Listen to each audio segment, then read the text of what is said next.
It's time.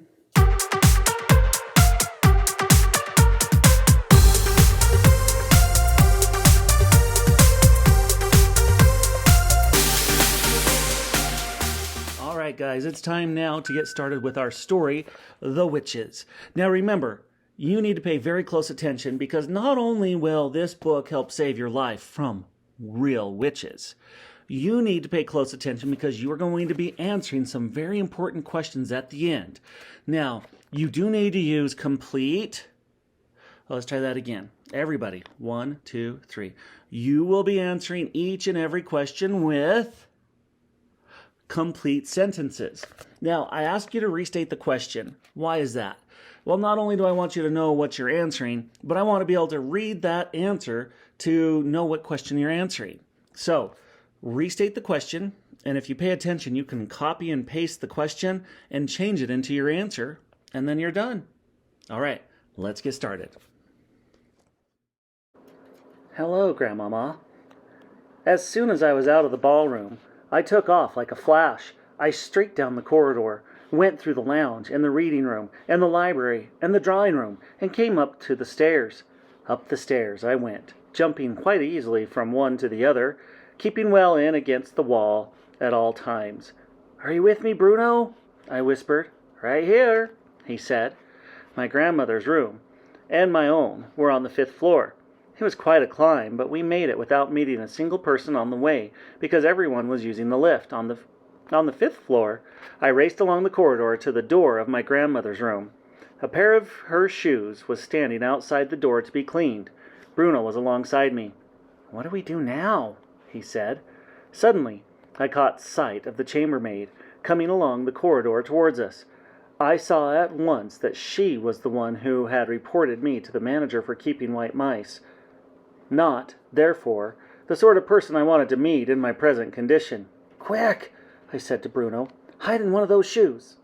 I hopped into the shoe, and Bruno hopped into the other. I waited for the maid to walk past us. She didn't. When she came to the shoes, she bent down and picked them up.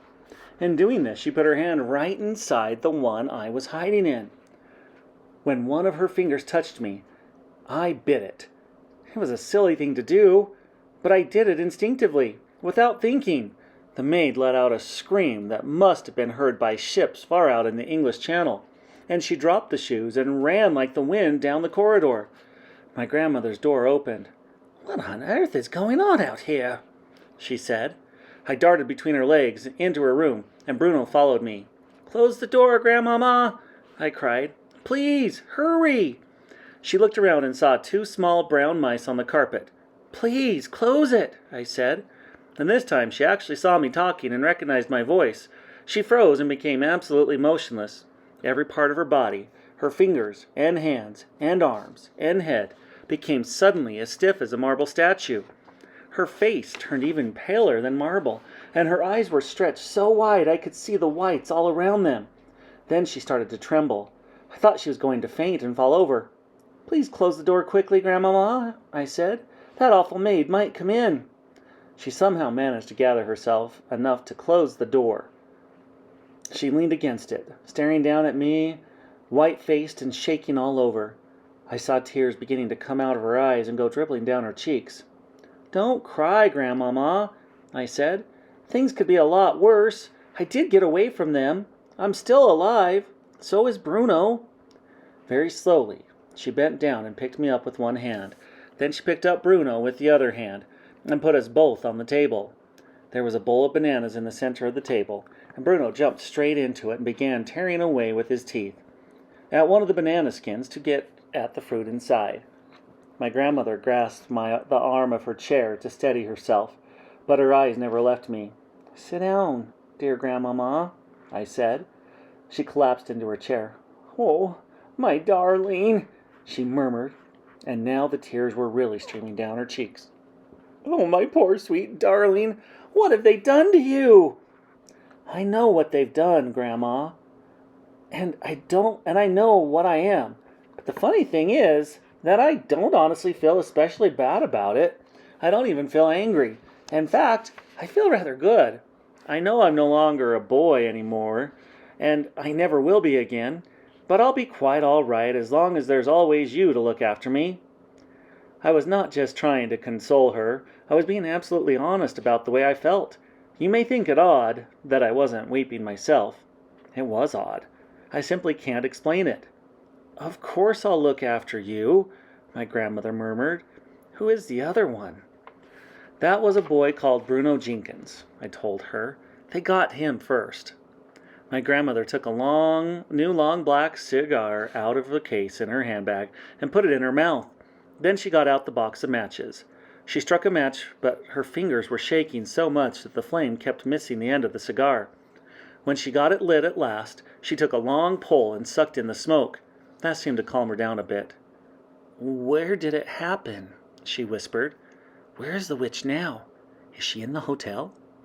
"Grandmama," I said, "it wasn't just one, it was hundreds. They're all over the place. They're right here in this hotel this very moment." She leaned forward and stared at me. You don't actually mean to tell me they're holding the annual meeting right here in the hotel?" "They've held it, Grandmama. It's finished. I heard it all. And all of them, including the Grand High Witch herself, are downstairs now. They're pretending they're the Royal Society for the Prevention of Cruelty to Children. They're all having tea with the manager." "And they caught you?" "They smelt me out," I said. "Dog's droppings it was," she said, sighing. "I'm afraid so, but it wasn't strong. They very nearly didn't smell me because I hadn't had a bath for ages."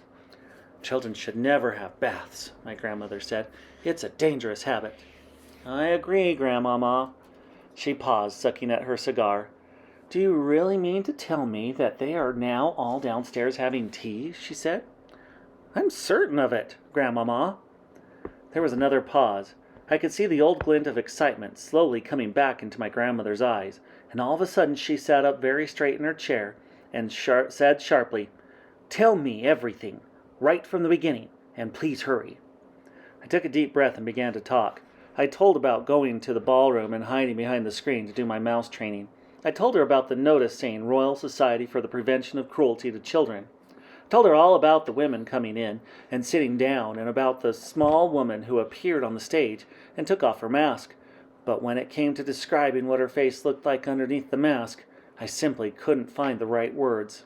"It was horrible, Grandmama," I said. "Oh, it was so horrible. It was like something that was going rotten." "Go on," my grandmother said. "Don't stop." Then I told her about all the others taking off their wigs and their gloves and their shoes, and how I saw before me a sea of bald, pimply heads, and how the women's fingers had little claws, and how their feet had no toes. My grandmother had come forward now in her armchair, so that she was sitting right on the edge of it. Both of her hands were cupped over the gold knob of the stick that she always used when walking, and she was staring at me with eyes so bright as two stars. Then I told her how the Grand High Witch had shot out the fiery white sparks, and how they had turned one of the other witches into a puff of smoke. "Oh, I've heard about that," my grandmother cried out excitedly, "but I never quite believed it. You are the first non-witch ever to see it happening. It is the Grand High Witch's most famous punishment. It is known as getting fried, and all the other witches are petrified of having it done to them. I am told that the Grand High Witch makes it a rule to fry at least one witch at each annual meeting. She does it in order to keep the rest of them on their toes." "But they don't have any toes, Grandmama." I know they don't, my darling, but please, go on." So then I told my grandmother about the delayed action mouse maker, and when I came to the bit about turning all the children of England into mice, she actually leapt out of her chair, shouting, "I knew it! I knew they were brewing up something tremendous." "We've got to stop them," I said. She turned and stared at me. "You can't stop witches," she said. "Just look at the power that terrible Grand High Witch has in her eyes alone. She could kill any of us at any time with those white-hot sparks of hers. You saw it yourself." "Even so, Grandmama, we've still got to stop her from turning all the children of England into mice." "You haven't quite finished," she said. "Tell me about Bruno. How did they get him?" So I described how Bruno Jenkins had come in and how I had actually seen him with my own eyes before shrunk into a mouse. My grandmother looked at Bruno, who was guzzling away at the bowl of bananas. "Does he ever stop eating?" she asked. "Never," I said. "Can you explain something to me, Grandmama?" "Well, I'll try," she said. She reached out and lifted me off the table to put me in her lap. Very gently she began stroking the soft fur along my back. It felt nice. "What is it you want to ask me, my darling?" she said. "The thing I don't understand," I said, "is how Bruno and I are still able to talk and think just like we did before." "It's quite simple," my grandmother said. "All they've done is to shrink you and give you 4 legs and furry coat, but they haven't been able to change you into a 100% mouse. You are still yourself in everything except your appearance. You've still got your own mind and your own brain and your own voice, and thank goodness for that." "So I'm not really an ordinary mouse at all," I said. "I'm a sort of mouse person?" "Quite right," she said. "You are human in mouse clothing. You are very special." We sat there in silence for a few moments while my grandmother went on stroking me very gently with one finger and puffing on her cigar with the other hand. The only sound in the room was made by Bruno as he attacked the bananas in the bowl, but I wasn't doing nothing as I lay there on her lap. I was thinking like mad. My brain was whizzing as it never whizzed before. "Grandmama," I said, "I may have a bit of an idea." "Yes, my darling, what is it?" The Grand High Witch told them her room number was 454, right? "Right," she said. "Well, my room is 554. Mine, 554, is on the 5th floor. Hers, 454, will be on the 4th floor." "Well, that is correct," my grandmother said. "Then don't you think it's possible that room 454 is directly underneath room 554? "That's more than likely," she said. "These modern hotels are all built like boxes of bricks." "But what if it is?" "Would you please take me out to my balcony so I can look down?" I said. All the rooms in the Hotel Magnificent had small private balconies. My grandmother carried me through into my own bedroom and out onto my balcony. We both peered down at the balcony immediately below. "Now, if that is her room," I said, "then I'll bet I could climb down there somehow and get in." "And get caught all over again?" my grandmother said. "I won't allow it." "At this moment," I said, "all the witches are down at the Sunshine Terrace having tea with the manager. The Grand High Witch probably won't be back until 6 o'clock or just before. That's when she's going to dish out supplies of that foul formula to the ancient ones who are too old to climb trees after Gruntel's eggs." "And what if I did manage to get you into her room?" my grandmother said. "What then?" "Then I should try to find the place where she keeps her supply of delayed action mouse maker, and if I succeeded, then I would steal 1 bottle of it and bring it back here." "Could you carry it?" "Well, I think so," I said. "It's a very, very small bottle." "I'm frightened of that stuff," my grandmother said. "What would you do with it if you did manage to get it?" "1 bottle is enough for 500 people," I said. "That would give each and every witch down there a double dose at least. We could turn them all into mice." My grandmother jumped about an inch into the air. We were out on the balcony, and there was a drop of about 1,000,000 feet below us, and I very nearly bounced out of her hand over the railings when she jumped. "Be careful with me, Grandmama," I said. "What an idea!" she cried. "It's fantastic! It's tremendous! You're a genius, my darling!" "Wouldn't it be something?" I said. "Wouldn't that really be something?" "We'd get rid of every witch in England in one swoop," she cried. "And the Grand High Witch into the bargain." "We've got to try it," I said. "Listen," she said, nearly dropping me over the balcony again in her excitement. "If we brought this off, it would be the greatest triumph in the whole history of witchery." "There's a lot of work to do," I said. "Of course there's a lot of work to do," she said. "Just for a start, supposing you did manage to get hold of one of those bottles, how would you get it into their food?" "We'll work that out later," I said. "Let's try to get the stuff first. How can we find out if that's for sure if that's her room just below us?" We shall check it out immediately, my grandmother cried. Come along. There's not a second to waste. Carrying me in one hand, she went bustling out of the bedroom and along the corridor, banging her stick on the carpet with each step she took. We went down the stairs, one flight, to the 4th floor. The bedrooms on either side of the corridor had their numbers painted on the doors in gold. Here it is, my grandmother cried. Number 454.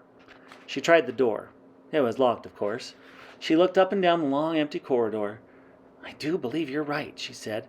This room is almost certainly directly below yours. She marched back along the corridor, counting the number of doors from the Grand High Witch's room to the staircase. There were 6. She climbed back up to the 5th floor and repeated the exercise. She is directly below you, my grandmother cried out. Her room is right below yours. She carried me back into her own bedroom and went out once again onto the balcony. That's her balcony down there, she said. And what's more, the door from her balcony into her bedroom is wide open. How are you going to climb down? I don't know, I said. Our rooms were in the front of the hotel, and they looked down onto the beach and the sea. Immediately below my balcony, thousands of feet below, I could see a fence of spiked railings. If I fell, I'd be a goner. I've got it, Grandmother cried. With me in her hand, she rushed back into her room and began rummaging into her chest of drawers. She came out with a ball of blue knitting wool. One end of it was attached to some needles, and the other finished sock she had been knitting for me. This is perfect, she said. I shall put you in the sock and lower you down onto the Grand High Witch's balcony. But we must hurry. Any moment that monster will be returning to her room.